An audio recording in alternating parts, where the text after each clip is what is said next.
اینو 1000 بار گوش بدین تا خدا نخواد نه کسی بلند میشه و نه کسی زمین میخوره.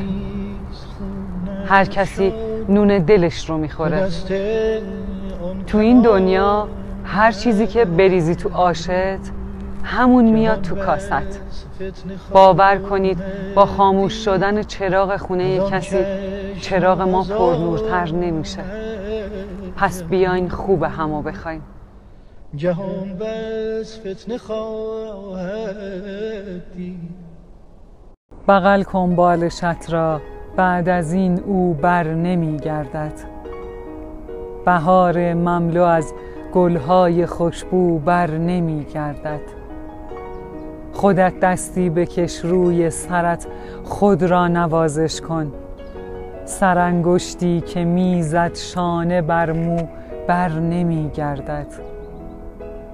دلت پر می کشد میدانم، اما چاره تنهایی است. به این دریاچه دیگر تا ابد گو بر نمی گردد. هوا غمگین، نفس خسته، در و دیوار لب بسته. سکوت خانه سنگین و هیاهو بر نمی گردد. گذشت آن خاطرات و آن حیات و شمعدانی ها. هوای عصر و تخت و چای لیمو بر نمی گردد. همیشه آخر این فیلم جای یک نفر خالی است. به صحنه قیصری با زخم چاقو بر نمی گردد.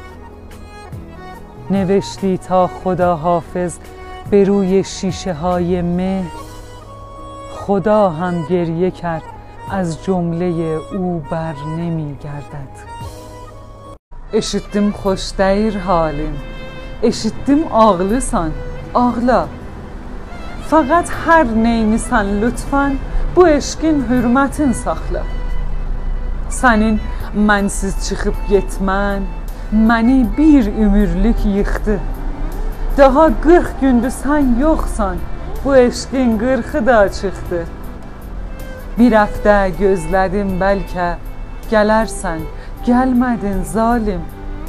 Eşitdim ağlısan səndə, eşitdin xoş deyir halim. Yubandın, çox yubandın sən. Yubanma eşqə afətdir. Da indi qorxmuram sənsiz, mənə sənsizlik adətdir. Amma səndən keçən günlər hələ niskildir, həsrətdir. Bu şəhrin ruhu yox sənsiz, adı zindandır, qürbətdir. Bir həftə gözlədim bəlkə gələrsən, gəlmədin zalim.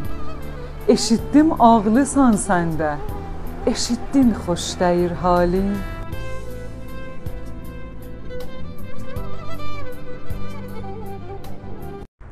شنیدی میگن خواب خواب میاره، پول پول میاره؟ ولی من میگم احترامم احترام میاره. شیدا صیادی پور چقدر قشنگ میگه اگر جای نصیحت روی دردم درد بگذارد، برایم یک قدم حتی نمیخواهم که بردارد. برایم احترام هر بزرگی واجب است، اما به شرطی که بزرگتر احترامش را نگه دارد. این ماجرا.